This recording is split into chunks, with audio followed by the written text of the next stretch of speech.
Welcome to Secrets of Flowers and Birds. Discourses from Así Hablaba Quetzalcóatl. Thus spoke Quetzalcóatl on words of wisdom.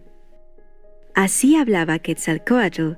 Thus spoke Quetzalcóatl is a beautiful tale that offers upliftment to all truth seekers yearning for spiritual understanding. In this book, we follow the travels of the legendary Aztec god Quetzalcóatl, who is the story's enlightened master. In his offering of discourses to earnest seekers, we see that Quetzalcóatl highlights the importance of the inward journey. Transcending both time and space, this journey connects us with the inner heavenly light and music. Thus, the words from Así Hablaba Quetzalcóatl illuminate one's spiritual endeavors with profound truth.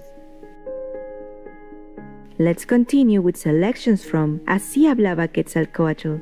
Thus spoke Quetzalcóatl, where the teachings of the noble truths touch deep within and awaken the yearning for spiritual illumination.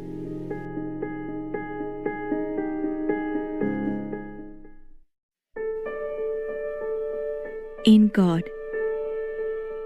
Pointing towards the sky, he said, "When you learn to see your inner sky, this one which you see outside will seem dark and asleep, and the stars will seem dim, and the suns will be like very tiny lights. Because the light of the Spirit is life, and it could never see with the eyes of matter, nor feel with a material heart, nor speak with the voice of matter.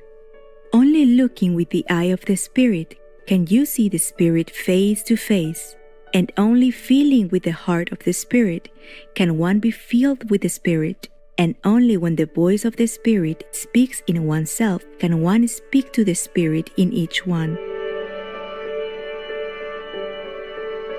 How could the root talk about the branch, and how could soil talk about air, or fire about water? And nevertheless, they complement each other, and when united, they give life. Look at how the roots in their silence feed the stalks and the leaves that are born in the light. Look at how water nourishes them in silence, and also fire and soil. Do they ask for something? Isn't it true that by giving themselves they are not receiving, and while detaching they are not being filled? Ask yourselves and find out what is that which raises you and what is that which you raise. And when you have discovered it, fulfill your duty, because just as a fruit ends up in the mouth of man, becoming a part of him, in the same way man ends up in God, integrated with him. Only knowing a living illuminated master can one recognize his own master. Through the eye of the Spirit, we see the inner heaven and its levels. The Spirit can only speak to the Spirit through its own celestial language. In the contemplation of the inner light and inner sound lays the realization of the ultimate truth. How is wisdom taught? Somebody asked him, "What is the big secret?" And he answered, "There is no secret. The levels of man are what keeps secret from him all that is not at his level. The difference between a wise man and an ignorant one is that the wise man sees his wisdom everywhere, while in the same places the ignorant sees only his ignorance." And he asked him again, "And how is wisdom taught?" Then, looking at a flower, he said to him, "If you ask a flower, it will never be able to explain to you how it was born. Look at it, and it will open its secrets to you." "But does wisdom come from any place?" And he answered him, "Does the wind come from a certain place? Does water come from a certain place? If you try to find out where it comes from, you will run into the cycle or the circle. If you do not look for it, it will be there. Then, what do you suggest us to do in order to become wisdom? Notice that everything that is outside of you is yourself in another level and adapted to different circumstances. Observation and tolerance. Wisdom can neither be taught nor learned. It comes.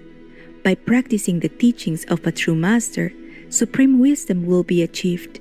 Wisdom is the most precious treasure in the universe, and also the heritage of each creature in creation. Wisdom reveals itself in the presence of the inner master. This is the night of a new day. The fog of time spreads over the face of the earth, and in the eyes of humanity, the flame becomes extinct because Sister Sadness has sat between its pupils. Man gets up every day, but he has already forgotten the canticle of the lark, and as a child walks by the hand of uncertainty and incredulity, searching for the reflections of his lost face. And his face keeps suffering just as ants keep grain, and his chest hides feelings because fear covers the streets of his existence. His forehead is full of wrong thoughts that like thorns pierce his days and nights, and they do not let the wings of knowledge spread nor allow him to sit at the angel's table. He cannot sit in the mystic solitude of the cypresses, nor accompany the joyful and vertical flight of the oaks, nor twist with pleasure with the bindweed. He cannot even accompany children, nor talk to the sun, nor tell the moon his worries. He has learned from the snake the moisture of the soil, and it has stuck to him like a rock, but he has closed his eyes to the teaching of the birds. Some have come before me and have said, "Your wishes to fly have been heard by the elderly of life. These are the norms in order for you to soar." Yet men do not want to know that flight is born from the flapping of wings, and that its impulse is the anxiety of going somewhere else. Which little bird, when teaching another one to fly, does it inside the nest? And which sparrow listens to itself while singing and looking into the mirror of echoes says to itself, "What beautiful praises come out of my throat!" My eyes are covered with tears when I look at the house that selfishness has created in the home that heaven has sought for us. But my heart is filled with joy and sings because this is the night of a new day. And just as waiting sits to rest at the edge of a fountain to catch strength, the light has sat at the edge of the world in order to elevate itself over the mountains and the valleys that are in the heart of humanity. Then forever, it will rule over the earth. Spiritual night is the main ignorance. Faith, certainty, and realization come as an effect of the contact with light's frequency. We came to this world to complete our enlightenment and to help others to realize the truth. Benevolent viewers, thank you for joining us today for Words of Wisdom.